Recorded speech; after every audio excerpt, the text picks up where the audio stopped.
Good afternoon, students. So we'll continue with chapter 9, the first empire.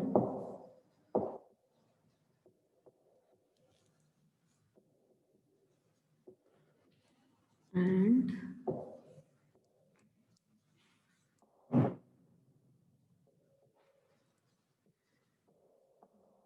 great emperor Ashoka.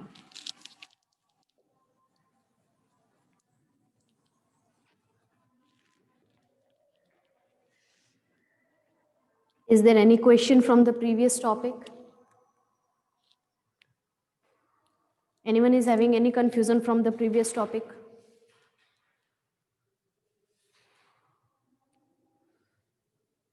If you have any questions, you may ask. Okay. So what was the topic we were discussing? The emperor and the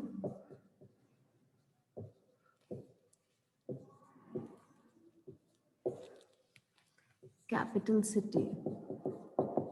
So what was the capital city of Mauryan Empire? Can anyone tell me? The capital city of Mauryan Empire. Very good. That is Patliputra.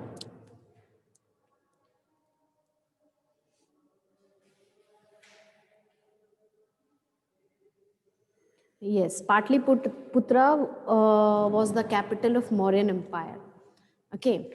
So how was the relation, how were the things done in the capital city, that we are going to understand. Okay. And as I have already explained, that capital city was having the most like very important, it was considered very important, right? It was having extreme value. How? Suppose today, if you see, you have Delhi as the capital of India. Yes, you have parliament there, you have Supreme Court there. So whatever discussions are done, whatever debates are done, whatever laws are made for the country, where it is done in the parliament, and that is in the capital of the India, right? So if you see, whatever activities related to the governing of state, governing of territory is being done, that is done from the capital city. And that is why the capital city will have a very important role to play. Now if you see, the courts will be there in the capital city, the emperor will be there in the capital city, right? When emperor is there, obviously you need security, so the army will be there, right? The soldiers will be there. So when a place is considered as capital city, it is having very important role to play, because all the functioning of the territory will be done from the capital city. Understood? Now we were discussing about Megasthenes, right? Megasthenes. Now, who was Megasthenes? So, Megasthenes was not from India, as the name only you can understand. So, he was Greek. Okay. Now, he was an ambassador to the court of Chandragupta. So I already explained you what is ambassador. Understood? So that we have already discussed yesterday. Now the question was how Megasthenes reached to the court of Chandragupta. He was from Greek. He was not from India. So how he came into the court of Chandragupta? That was the thing we were discussing. So what happened? When you go to the North India, northern part of the India, so this area, okay. So here what was there? We talked about Alexander. So Alexander wanted to conquer the whole world, right? He wanted to conquer the whole world. So that is why he was fighting. He was going to the place, he was fighting, he was capturing the place, right? He was conquering the place. Like that, he wanted to be, wanted to conquer the whole world. And for that, he was moving towards India from the northern side. So when he was moving towards India, this side you had Porus. Okay, that time Porus was there. So when he came here on the northern part of the India, they had fight. Now Porus fought bravely, and what Alexander thought, he thought that Porus is very good and in fighting, and I will lose the war. So he returned back. But what he did, he kept some of the Greek kings. Understood? Because this land he had already captured, so already conquered. So he left some of the Greek kings to rule over this territory, and he returned back. Understood? This is what happened. So in that, like this, he left Seleucus Nicator. Okay. So like this, he left Seleucus Nicator. So Seleucus Nicator was ruling here. And here you had Chandragupta. Okay. Here you had Chandragupta. So like this, if you see, Seleucus Nicator came here and he was ruling in the northern part. If you go towards north, so he was ruling and Chandragupta was here. So what Seleucus Nicator thought, that Alexander left and he returned as Porus fought bravely, but now the Porus is not there. Now there is Chandragupta. So we can again have a fight, and we can again have a war, and we can conquer the territory of Chandragupta. That is what Seleucus thought. And like this, they both had war. Understood? They both had war. Seleucus Nicator and Chandragupta. Now after that, what happened? In that fight, after that, they understood that we are not, like, it is very harmful. Now a lot of loss is being happening from both the sides. So they came to the peace treaty. They signed peace treaty. That means from here they understood, and they didn't wanted to find a fight ahead. They didn't want to continue the fight. So what they did a peace treaty. So what was done in that peace treaty? So like peace treaty is a kind of agreement. Treaty is kind of agreement. Okay. So there will be some agreement, some rules will be made, that these rules, both the kings, the who are fighting, they will sit and they will prepare some agreement. Understood? That these are the rules we are going to follow so that there will be peace. Okay. So that is peace treaty. So peace treaty was signed, and in that what happened, Chandragupta has taken some land, some territory from the Seleucus Nicator, and also he married daughter of the Seleucus Nicator. Okay.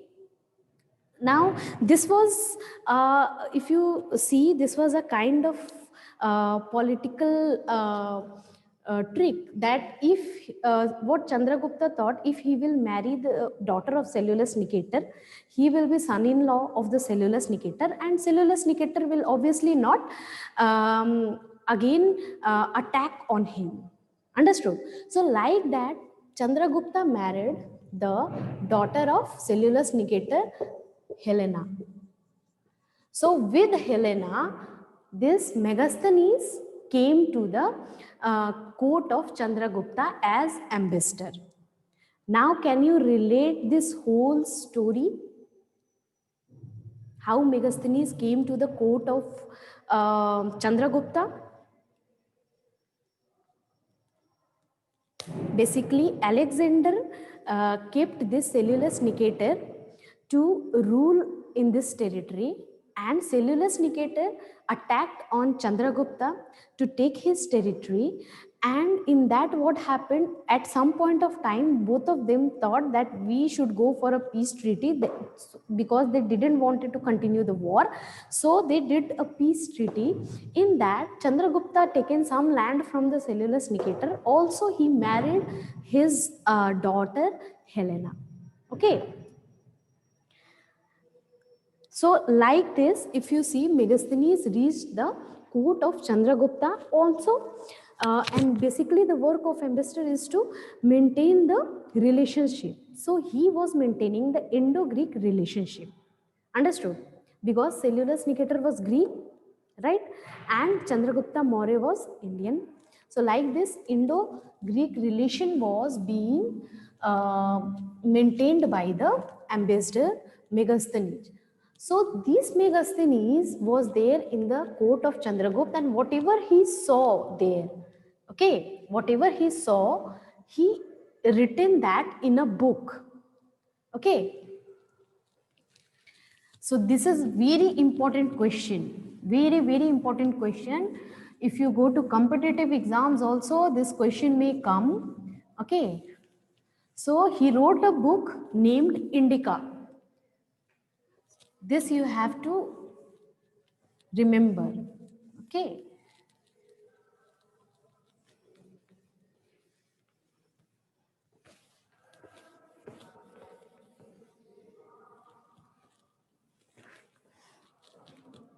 So like this, if you see, Megasthenes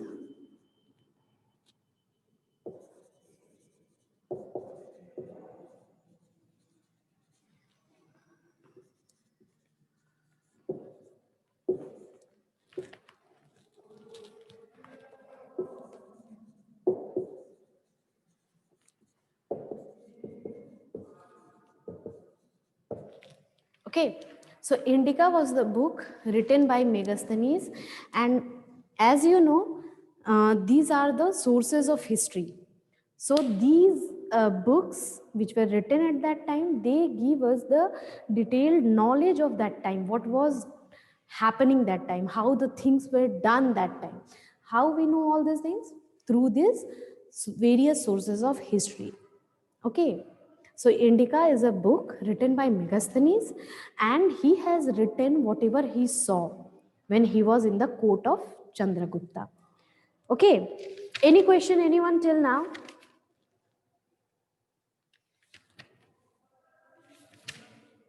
Any questions? Anyone?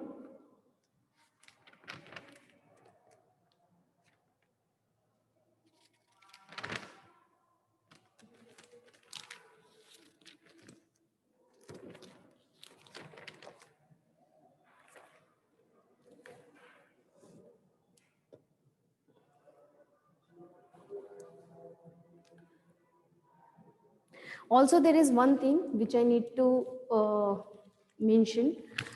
This Chandragupta Maurya,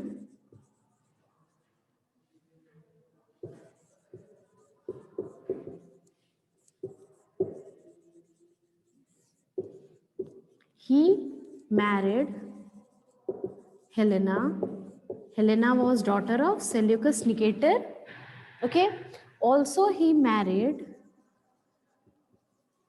Nanda's daughter. Okay. Now, who was Nanda's daughter? Can anyone recall now who were Nanda's? Can anyone tell me?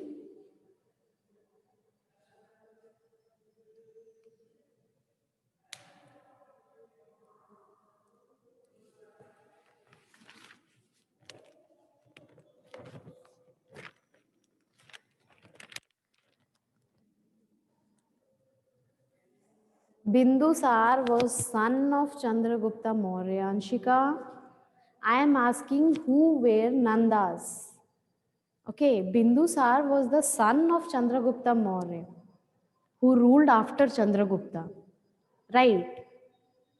And the question is, who were Nandas? So let me tell you, these Nandas were the rulers before Chandragupta Maurya. I explained in the very first day of this chapter, right? When I introduced this chapter, when introduction was done, that day only I explained that Nandas were the ruling dynasty before this Chandragupta Maurya. Yes, and because of the Chanakya, they were declined, and Chandragupta Maurya got the throne, right? Yes, they were the ruler of Magadha before this Chandragupta Maurya. Keep the things in your mind. If you will not keep the things, you will forget and you will not able to connect anything at all, and everything will be blank for you. So basically, when you are reading history, you need to connect the things with whatever you understood. Okay. Now tell me, what was the book written by Chanakya? Very important book written by Chanakya, which give us the detailed account of taxes and tributes taken in that period. I explained this in the class. Very good, Natik Raj. Others? Yes, Asta Rani, correct. Others? Okay, Divyanshu has also answered. Saurav? Yes, the answer is Arthashastra. So, whatever taxes, whatever tributes were taken that time, that is mentioned in the Arthashastra. We get all the information through Arthashastra. That is written by Chanakya. His name is Vishnu Gupta also, and he is also called Kautilya. Right? So if the name is changed in the question, don't get confused. Okay? Any other question, anyone? Any question? Because we are going to understand the map work. Till now, you people have not understood how to do map work. Because I explained you before winter vacation. In winter vacation, I gave you homework and the same thing you have done. Same mistakes. So we will understand the map work now. Yes, Arthashastra is correct answer and almost everyone remembers that. So we'll continue with the map work. Okay. And if you have any question, you may ask. Whatever topics we did till now. Question. Fine. We share the screen.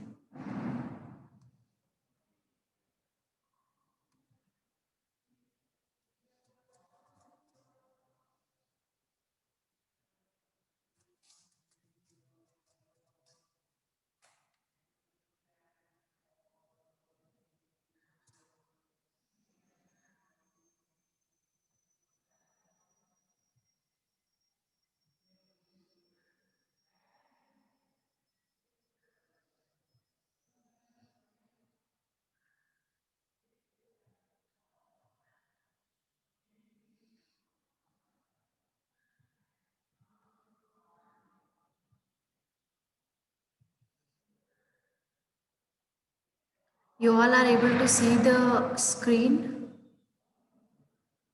Everyone can see the screen.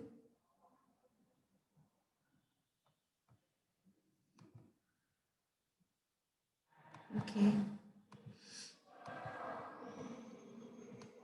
Now see, when there is any task given as map work, what are the things you need to mention? First, you need to mention the heading. Let me take another one.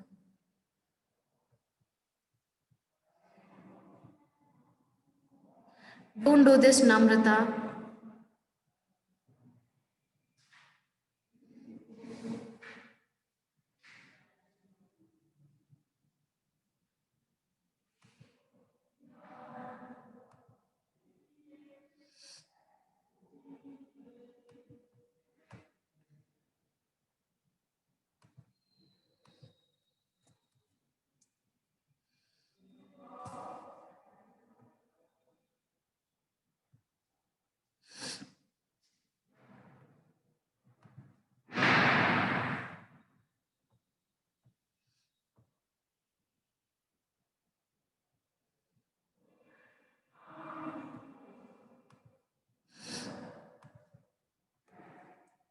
Okay, so here what you see, first thing what you need to mention when you are doing map work is the heading.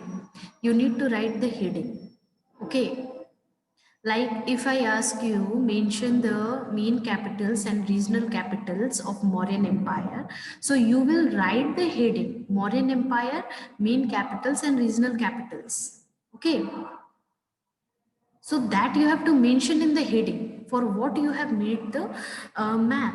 Okay, after that if you see, you need to mention with the different symbols which is the main capital. Like here in the map you can see the star has been taken as the symbol to show the main capital. Then a small star is being used for showing the regional capital. Regional capital and provincial capital is same thing, so don't get confused with that. Understood? Now if you see, the other cities is mentioned by, other cities are mentioned by a small dot, small black dot, right? So for this, if you see, this is basically the legend. This is called legend. So here it is told that what symbol is used for what purpose. Understood? So your map should have heading. First of all, put a heading in your map whenever you're doing it. Then you make a legend. Legend can be at the uppermost corner or at the downwards. Anywhere you can find the legend. Now in this legend, you are going to show the symbols you have used in the map. Okay. So what symbol is used for what thing, that you have to show in the legend. Heading and legend is very, very important. Understood? Now next thing, after that, the map work, the main map work will be there. So in that you need to draw it and you need to put the areas. Okay, you need to mention the cities, like main capital you can see Patliputra. So you have the main capital Patliputra here, right, with the big star. Yes. Now you have Takshashila, which was the provincial capital that time, so with the small star you can see it here. Okay. Now you have Ujjain with the small star, you can see it here.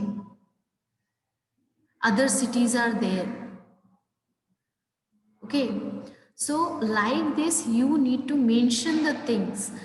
When I ask world map, what you people do, you just draw a world map and you send it to me with different colors.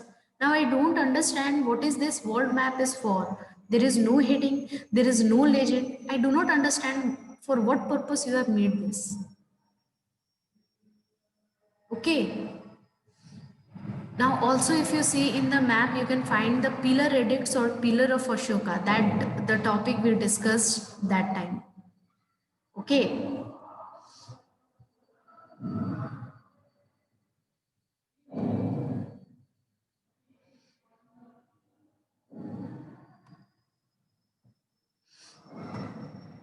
Is there any question anyone till now? Anyone is having any question till now?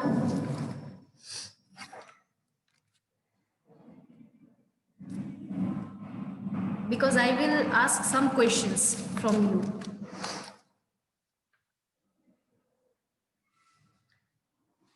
Okay.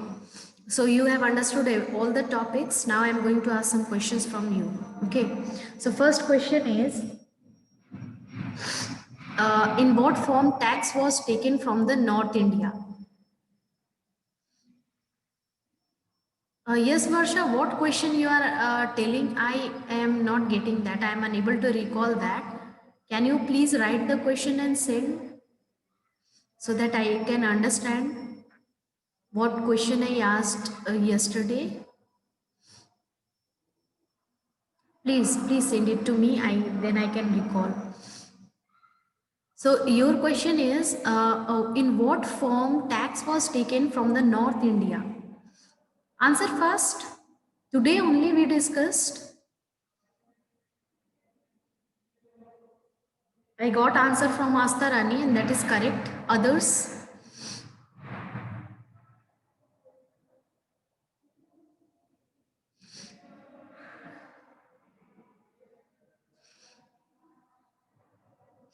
What others are doing?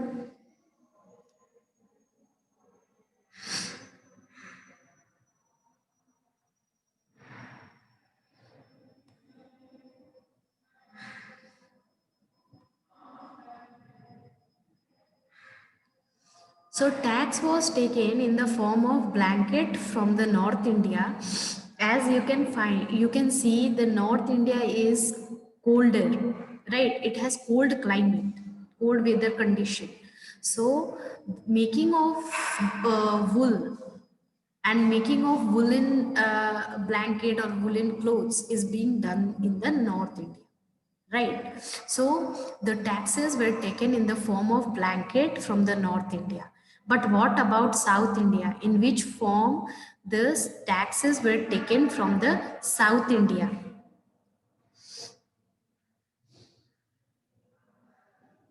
Yes, this question I asked. Sorry, I was unable to recall this. I asked that nowadays why government is not taking taxes in resources, why they are taking it in money. Why can't they ask to give the resource in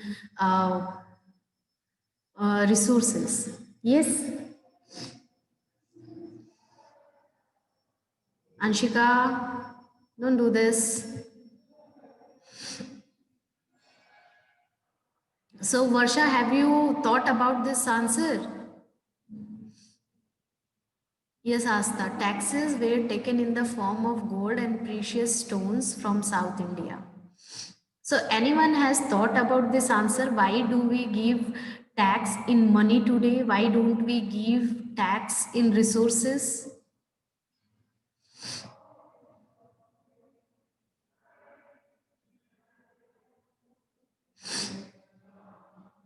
Okay.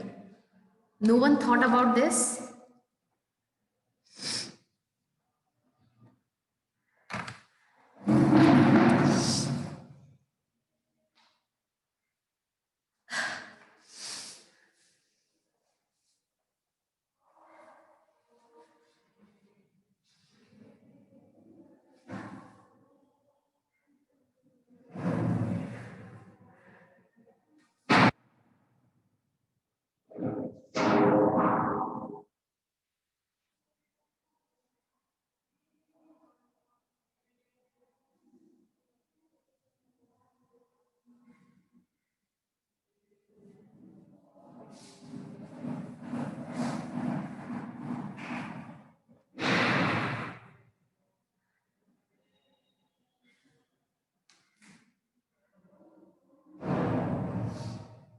Okay. So I am giving you again today's time. Think about the answer and tell. I can give you some hints about this. Like if you see earlier how people were living, like we talked about the forested region, right? So in forested region, what was happening? How the tax was taken? So basically, the people who were there in the forested regions, they were more or less they were independent. They were not totally under the Mauryan Empire. They were not totally following the Mauryan, the rules of the Mauryan Empire. Right? They were following their own tradition and culture. But yes, they used to give the taxes to the Mauryan empires, Mauryan officials, right? And that is not every time, but often they used to give the taxes. Now, how they used to give the taxes? They used to give the taxes in the form of elephant, then timber, then money, right? So these were the things which they used to give in taxes, right? These resources were given in the form of tax. Now, if you see any of these things, do you have today? Now, these people were having elephant in the forest, and they were knowing how to control the elephant. And at that time, if you see, the people were in need of the elephant and horse to travel because that time vehicles were not there, transportation was not there, right? So animals were used for the traveling purpose, right? So there was need of elephant, and these people used to know how to control the elephant. So they used to give the elephant to them. Timber, the forest is having wood, right? So there is abundant wood in the forest. So they used to give the timber to the officials. Honey you can find in the forest. You can find big beehives in the forest, and these people used to know how to extract honey from the beehive. So they used to give honey. But if I ask you today, do you have elephant? Do you have elephant? You don't have elephant. Do you have timber? Can you arrange woods?